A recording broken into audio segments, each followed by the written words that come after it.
Muy buenos días, amigos. ¿Cómo diferenciar entre una fe cristiana original, una iglesia cristiana real, de aquella fe, de aquella iglesia que no lo es?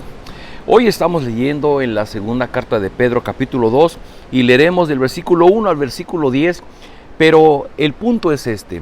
La misma Biblia nos da la clave para poder discernir cuando una fe no es cristiana o cuando una iglesia aparenta ser cristiana pero no lo es. Dice así, el apóstol Pedro escribe y dice: en el pueblo judío hubo falsos profetas y también entre ustedes habrá falsos maestros que encubiertamente introducirán herejías destructivas al extremo de negar al mismo Señor que los rescató.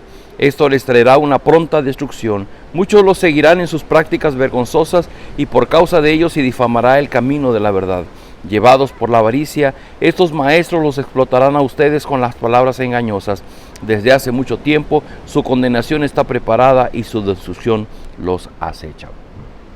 El día de ayer veíamos cómo el apóstol Pedro en el capítulo 1, él hablaba de que la Biblia es la palabra inspirada de Dios a través de profetas y que hoy día tenemos contenida en la Biblia. Y uno de los puntos claves de una fe cristiana real, como lo decíamos ayer, es la fe que basa lo que cree, lo que vive, lo que hace en lo que dice la Biblia. Sí, esto requiere que las personas lean la Biblia, estudien la Biblia para conocer lo que dice, lo que enseña respecto de Dios, respecto de las personas y respecto de cómo podemos relacionarnos correctamente con Dios. El punto central en una iglesia cristiana que vive una fe cristiana original es cuando tiene a la Biblia como el centro de su fe y de su hacer. Pero también la otra parte, Pedro está diciendo ahora, está advirtiéndoles respecto de falsos profetas y falsos maestros que dice que encubiertamente se introducen y desvían la verdad y ellos provocan lo que se llama una herejía. Y dice, al extremo de negar al mismo Señor que los rescató.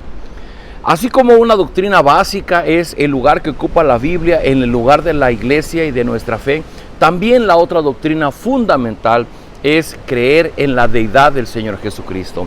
Precisamente en la primera carta veíamos que en el capítulo 1 Pedro habla y dice: nuestro Dios y Salvador Jesucristo. Y esto habla de la deidad de Jesucristo. Hoy día hay muchos grupos religiosos por ahí que tienen grandes templos, que congregan a miles de personas, pero no creen en la deidad de Jesucristo. De hecho, en el primer siglo, en el tiempo de los apóstoles, esto era algo tan común que gente negaba que Jesús pudiera ser Dios mismo. ¿Por qué creen que el evangelista Juan escribe en su primer capítulo? En la primera porción empieza diciendo: y en el principio era el verbo, y el verbo era con Dios, y el verbo estaba con Dios, y el verbo era Dios.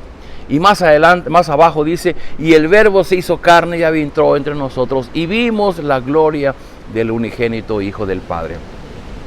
Y agrega en el versículo 18 del capítulo 1: a Dios nadie le vio jamás, pero el Hijo que está en el seno del Padre, Él le ha dado a conocer. Y nos habla de la deidad de Jesucristo. Así es que cuando Pedro habla en este capítulo 2 de los falsos maestros, de los falsos profetas, dice que serán llevados por la avaricia y estos maestros explotarán a las personas con sus palabras engañosas. Yo quiero darle esas dos claves. Usted va a una iglesia cristiana, ¿qué tanto leen y estudian la Biblia? No solamente que tomen pequeñas porciones, como dicen, para agarrarlos de pretexto en sus discursos, en sus conferencias, sino que realmente lo que están enseñando esté basado, esté asentado en porciones, en libros de la Biblia, y que están exponiendo, que nos ayudan a comprender quién es Dios, quiénes somos nosotros, cómo espera Dios que vivamos. Y en segundo lugar, tiene que ver con nuestra identidad en Cristo como el Dios mismo hecho hombre. Porque si Cristo no fuese Dios mismo, no podría ser nuestro Salvador. Cuando Él vino, se hizo hombre, padeció, nos entendió y Él mismo fue a la muerte para que al momento de resucitar, ahora pueda resucitarnos a nosotros ahora con Él.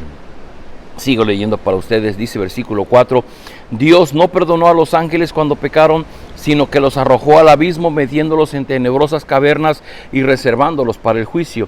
Tampoco perdonó al mundo antiguo cuando mandó un diluvio sobre los impíos, aunque protegió a 8 personas, incluyendo Noé, predicador de la justicia. Además condenó a las ciudades de Sodoma y Gomorra y las redujo a cenizas, poniéndolas como escarmiento para los impíos.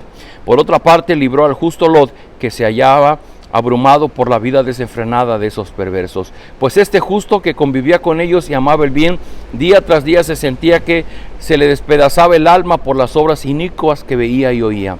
Todo esto demuestra que el Señor sabe librar de la prueba a los que viven como Dios quiere y reservar a los impíos para castigarlos en el día del juicio.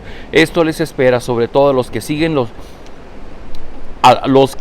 los corrompidos deseos de la naturaleza humana y desprecian la autoridad del Señor. Hay una evidencia entre quienes han comprendido la fe real del Evangelio del Señor Jesucristo y quienes no. Y tiene que ver con nuestra forma de vivir. En esta porción habla de los tiempos del diluvio, habla de cuando destruyó Sodoma y Gomorra, porque dice la Biblia que era tanta la maldad en la que ellos vivían que Dios se decidió a hacer algo para destruir la maldad que había en el hombre. Por otra parte, habla de Lot, como Dios le libró porque Job era un hombre justo. Y acaba diciendo, bueno, es que esta destrucción es lo que le espera a aquellos que viven contraviniendo los mandatos de Dios y que viven conforme a su propia naturaleza dañada por la maldad que hay en su corazón. Queridos amigos,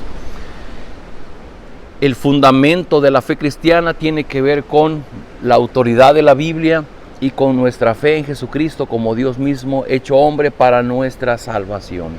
Pero eso, cuando nosotros comprendemos el mensaje del Evangelio, se ve evidenciado en que nuestra forma de vivir, de pensar y de hacer las cosas cambia de motivos. Ya no son los motivos egoístas de nuestro corazón, ahora es nuestro amor a Dios y nuestro amor al prójimo. Es nuestra gratitud a Dios, es nuestra gratitud a nuestro Señor Jesucristo por lo que Él ha hecho por nosotros. El Evangelio habla de la misericordia de Dios derramada desde el cielo para salvarnos de una vida de malos deseos y de maldad en la que normalmente vivimos las personas.